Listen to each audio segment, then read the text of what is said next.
The night of December 16th, 1773, settled upon Boston like a shroud. A frigid wind whipped off the harbor, biting through woolen coats and stirring up the stench of salt and fear.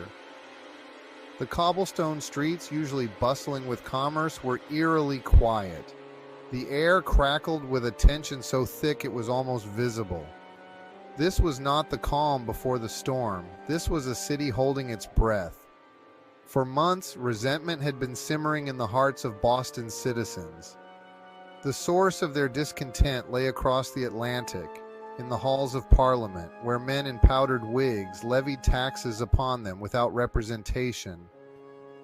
Tea, that most cherished beverage, had become a symbol of British tyranny. The East India Company, granted a monopoly by the Crown, now flooded the colonies with its tea, undercutting local merchants and squeezing the life out of colonial businesses. The colonists had protested, petitioned, and pleaded. Their cries fell on deaf ears.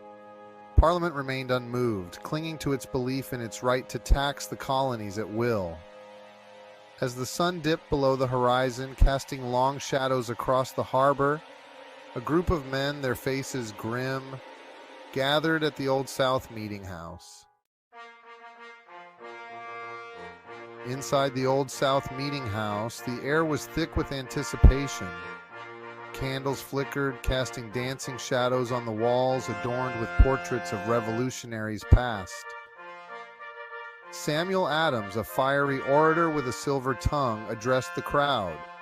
His words were like sparks igniting a tinderbox, fanning the flames of their resentment into a roaring inferno.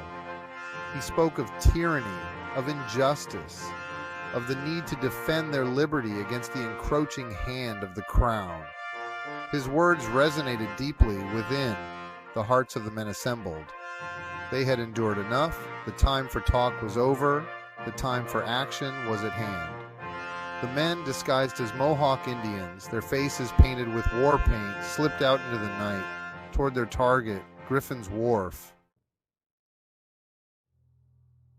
The Dartmouth, the Eleanor, and the Beaver, their masts reaching towards the night sky like skeletal fingers, were sitting ducks. The Sons of Liberty, their numbers swelled by sympathizers, surrounded the ships. The element of surprise was theirs. The watchmen, unsuspecting, offered little resistance. With a roar that echoed across the harbor, the Sons of Liberty stormed the ships. The clatter of their boots on the wooden decks was deafening. They moved with a precision born of righteous anger, their faces illuminated by the flickering lanterns they carried. Hatchets and axes swung with a fury, smashing open the wooden chests that held the hated tea.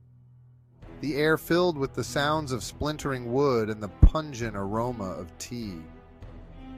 Chest after chest was emptied into the harbor, the dark water swirling with the leaves of 342 chests of tea. For 3 hours the Sons of Liberty worked, their movements a silent ballet of defiance. No violence, no looting. This was not an act of mindless vandalism.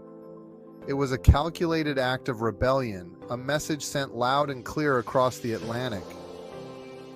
The colonists would not be taxed without representation. They would not be silenced. They would be heard. As the first rays of dawn crept over the horizon, painting the sky with hues of pink and orange, the Sons of Liberty melted back into the city. They left behind them a scene of utter chaos. The harbor, once a symbol of British might, was now a swirling cesspool of tea and rebellion.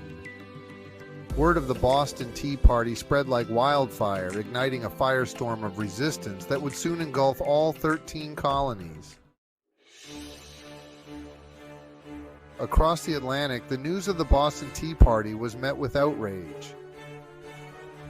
King George III, his face flushed with anger, vowed to crush this rebellion.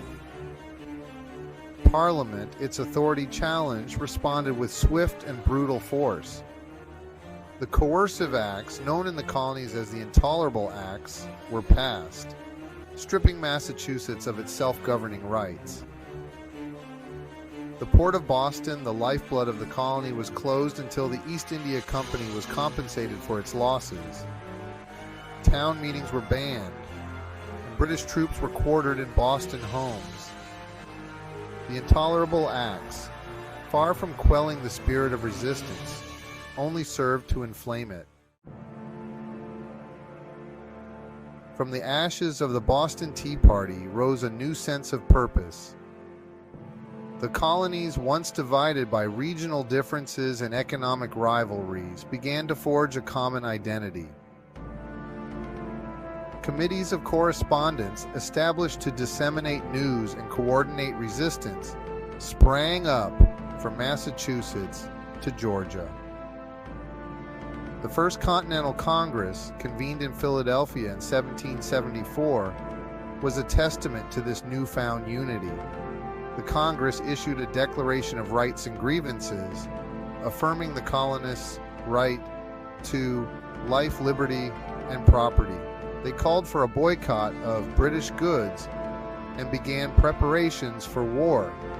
The shot heard round the world, fired at Lexington and Concord in April 1775, marked the beginning of the American Revolution.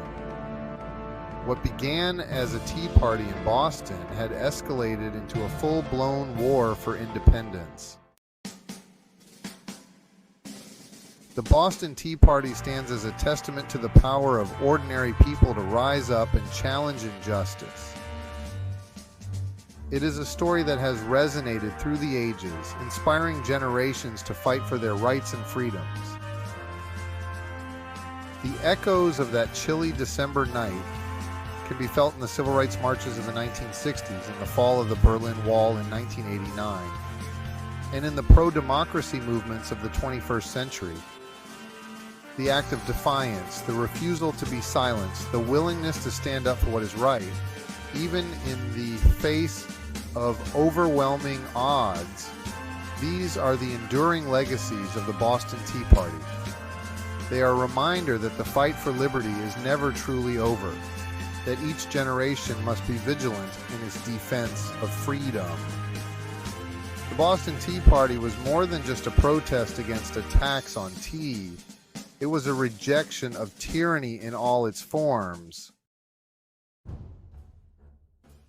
Today, the Boston Tea Party is remembered as a pivotal moment in American history, a symbol of the nation's founding spirit of defiance and independence.